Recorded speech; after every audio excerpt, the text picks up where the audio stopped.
నమ్మకమైన బాబు కూర్చో డాడీ, కూర్చో, నువ్వు కూడా వచ్చే. ఇద్దరు వచ్చాడు నాన్న, పైకి లేకుండా అంతమానం అదే బాగా కొడుతున్నారు తమ్ముడు. ఈయన ఎవరో డైరెక్టర్ లాగా ఉన్నారు. ఈయన ఎవరు నాన్న తమ్ముడిది? రా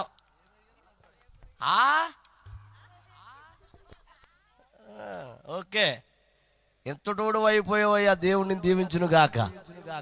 ఓకే, నమ్మకమైన దేవుడవైనా నీవే చాలు యేసయ్యా. నమ్మకమైన దేవుడవైనా నీవే చాలు యేసయ్యా.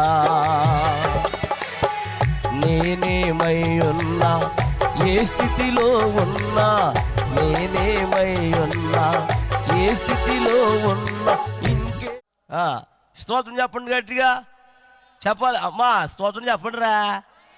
అది వెరీ గుడ్. ఆకలి అయిపోతుంది అనుకుంటా, మిమ్మల్ని వదలను ఇప్పుడు అప్పుడే. ఎందుకంటే నేను ఆ రాత్రులు అన్నం తిన్నాను కదా. నేను రాత్రి ఒక సగండి జరిగింది, నేను తింటానని పాపము పాస్టర్మ్మ గారు చక్కగా వండారంటండి. లేట్ అయిపోయింది, ఎవడో తినేసాడంట. అవి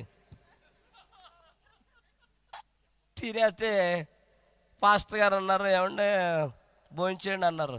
వద్దండి బాబు తిన్న రాత్రులు అన్నాను. లేదు మీకోసం 5 కూరలు వండింది ఆవిడ.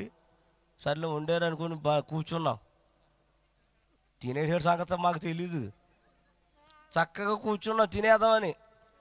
ఎన్ని కూరలు? తీరా పాస్టర్ గారు వెళ్ళి తేమేమే రా, ఏమిటి మీరు రెండే అండి. పాస్టర్ గారు పిలిచారు పాస్టర్ గారిని. ఏంటి ఆయన తింటాడని వండాను, ఎవడు తినేసాడు, మొత్తం తినేసాడండి.